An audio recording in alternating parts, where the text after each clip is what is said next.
So hello guys, मी आहे अदिती. माझी सकाळ त्या डॉगपासून झाली होती. बघा किती क्यूट आहे. मग त्यानंतर मी पाणी वगैरे भरून घेतलं. मग सकाळीच मी दही साखर खाल्लं. हे बघा वर ही माझी फोटो आहे लहानपणीची. एलपाड्यात खाऊन घेतलं मी. त्यानंतर बघा ही छकुली आहे लहानपणीची. त्यानंतर मी पोहे वगैरे खाल्ले. मग आजीकडे गेली होती दही नेऊन द्यायसाठी. मग परी आली धावत धावत. ताई म्हणते मी पण तुझ्यासोबत येतो. मी म्हटलं ये. मग हा चिके आहे. आम्हाला तो खूप जास्त आवडते. गोलू गोलू आहे त्याचे दात बघा. मग आजीचा लाड वगैरे केला गाल ओढून तिचे. मग मामी म्हणते तुला कपडे धुवायचं शिकवतो म्हणते. हे बघ म्हणते असं पिळायचं म्हणते. त्यानंतर दगडावर ठेवायचं. मग साबण लावायची म्हणते. मग तनूकडे गेली. तनू जेवण होती.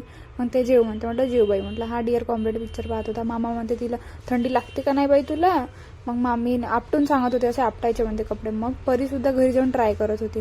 आता ते ट्राय करत होते मी तर केलीच पाहिजे. मग मी गेली वॉलवर कपडे धुवायला. मग ते दन दन दन आपटत आहो मी कपडे. त्याच्यानंतर बकरीसोबत फोटो वगैरे काढले मी. मग बकरीला म्हटलं इकडे बघ म्हटलं कॅमेराकडे. तर ते म्हणते तू जास्त बोलू नको म्हणते. माझे कान फड पडले म्हणते. हे बघा. त्यानंतर मामाला जायचं होतं बाहेर. तर मामाकडे गेली. मामाला बॉडी लोशन वगैरे दिलं. मग मामा लावत होते. मग मामाला म्हटलं मी असं करा म्हटलं. तर माझे मामा बघा कशी करत आहे. मी सांगत काय आणि ते करत काय. मग महेंद्र मामा आले होते माझे. सो भेटून एक ब्लॉगला बाय.